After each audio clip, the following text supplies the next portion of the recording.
Hey guys, and welcome back again to my YouTube channel. My name is Juliet. I'm a Pearson Test of English tutor. In today's video, we'll be talking about the new PTE Trial Questions. As always, I've got everything written down here so I know exactly where I'm going and what I'm saying to you. If you're new to my channel, it's good to have you. Remember to give this video a thumbs up and remember to subscribe to my channel because it's free and I'm a good tutor. Alright, let's get started already. If you've been following me for some time now, especially watching my YouTube shorts, I've been talking about the new PTE Trial Question a lot. Now, I'll be looking down into my jotter so I make sure I give you the exact thing you need to know. So, Pearson Test of English or Pearson PTE, the owners of the exam PTE, they have decided to start the new trial questions. Now, if you have written PTE since from the 11th of December, you would have seen those questions. I've got some students that have seen those few questions, either one or two of them in the exams they have written. All right. Now, if you haven't written the exam and you're planning to write the exam between now to the end of January, because today is the 20th already, I'm making this video. If you're still going to write the exam today or to the end of January, just anticipate to see one or two of this kind of questions I'll be talking about. Now, one thing that is outstanding about this question type is they're just for research purpose, okay? So you don't have to be scared. There's no cause for alarm. But there's something striking I just saw today when I was reading through the website. They said something like, just give me a few seconds. You will not be scored, but you are recommended to complete them to maintain your test flow. So I did write here, you're encouraged to do them. Now, I know I've been doing videos to say that you will not be scored. Absolutely, of course, they also said you will not. So they have said you will not be scored, but you're recommended or encouraged to complete them to maintain your test flow. Okay. Now, the first person that did the PTE test that I taught said he did see this question after describe image. Another person said this question came after answer short question. Now, describe image is the third task in the PTE Speaking. PTE Speaking is the first module in the PTE exam. All right, let's just get that straight in case you're going to be writing the PTE for the first time. All right. Now, the thing here is that they want you to maintain the test flow. That doesn't mean that you cannot skip and skip and skip till you get to the next module or the next question, as the case may be. Okay, so I know we've been saying you can skip them, just make an attempt, and that's why I'm making this video today. I just want to show you one or two ways or what you should know about these particular questions.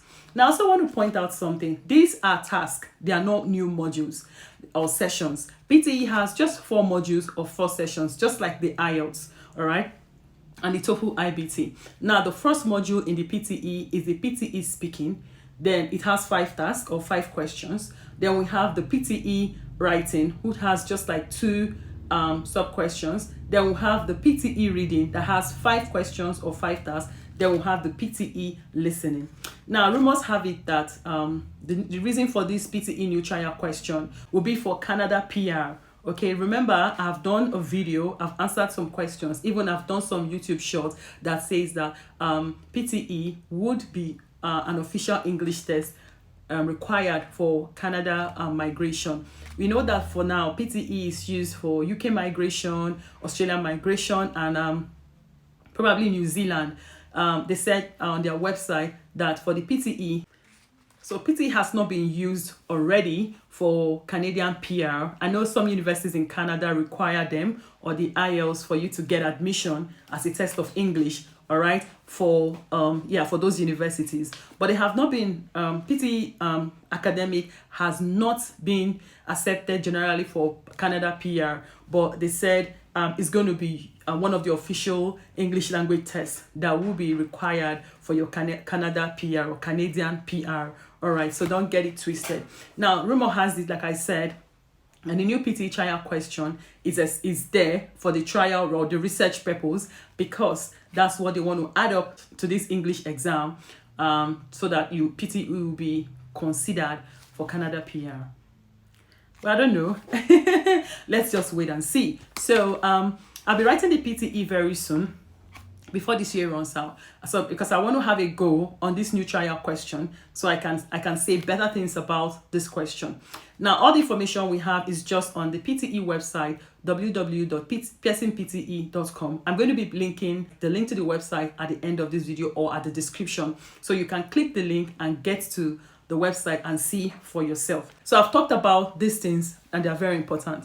Now, before I forget, remember that this question is already in progress. These two new questions are already in progress, and it started since 11th of December of 2023. It's going to be experimented to the end of January 2024. So if you be writing the PTE exam from now to the end of January, you will definitely see one or two of these questions. Now, some of my students that have written the PTE recently haven't seen two, haven't had two. They've had just one. One had the first one, respond to a situation. The other one had and the other one had summarize the group discussion. All right, so it's not something that should make you to be scared. It's just for research purpose. I mean, even if they're going to integrate it into the question, it's the same way you've been practicing for tasks like the read aloud, the repeat sentence. It's the same way you're going to practice for this. Now, wait a minute. If this task could be in the PTE speaking, then I assume that your fluency would also be necessary. I know they didn't say anything about fluency, they didn't say anything about the scoring for this task, but I assume that because this question is under the speaking module, your fluency would be very necessary. Fluency would be considered, pronunciation would be considered. All right, so let's look at this question. The first one is respond to a situation. Now, what will happen there is you will listen to and read a prompt. All right, now describing an everyday situation. So what you listen to or what you read is a prompt that is describing an everyday situation in an academic setting.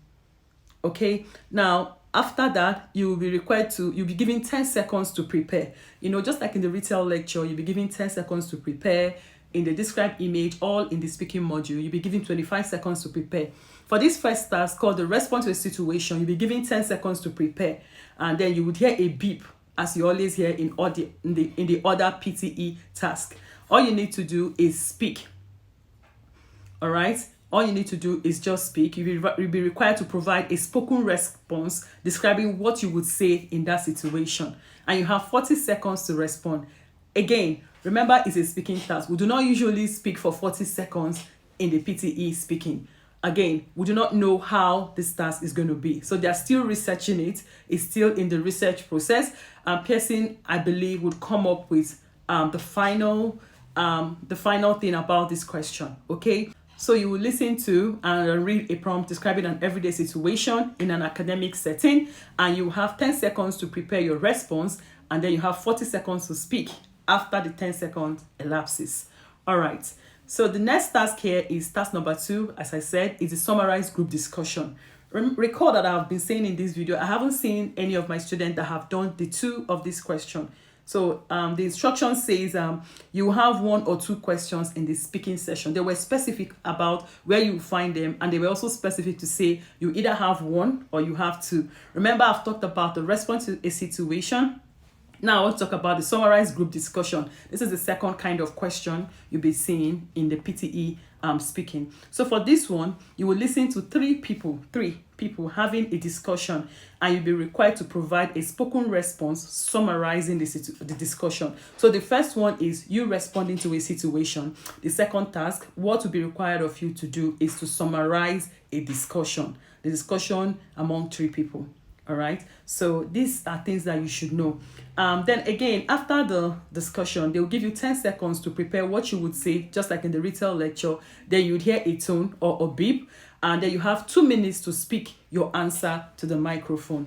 Now for this summarized group discussion, the difference between this one and the first one, respond to a situation, is for the summarized group discussion, you'll be given 2 minutes to speak or to respond to the situation, or 2 minutes to summarize your answer. However, in the first one that I've talked about, the response to a situation, you'll be given 40 seconds to respond, or describing what you would say in the situation. So these are just the things that they want you to know, and I'm explicitly doing this video because I've done YouTube shorts about it. So today I deemed it wise to come talk about it in full in a video here. All right, so I'm just going to be adding for each of them. I'm just going to put in a clip of what they look like. I hope I don't get into trouble with the original owners. I mean, every material is coming from Pearson PTE. All right, so this is quite straightforward. It's not something that should be confusing. Like I said, like I pointed out, what they did say is that they recommend that you complete them just to maintain your test flow. All right, they also did say that you will not be scored. They said this on their website, so I believe that they are going to keep to their words, just like they have said. You don't have to panic, you don't have to fear about it. All right, this brings me to the end of this video. If you have any question or you want to leave any comment, just leave it in the comment section and I'll respond to you. Remember, I'm on Facebook at English Prep Class, and I'm on Instagram at English_prep class. If you have any question, leave it in the comment section. Remember to subscribe to my YouTube channel. Remember to give me a thumbs up, and I'll see you in my next video. Bye.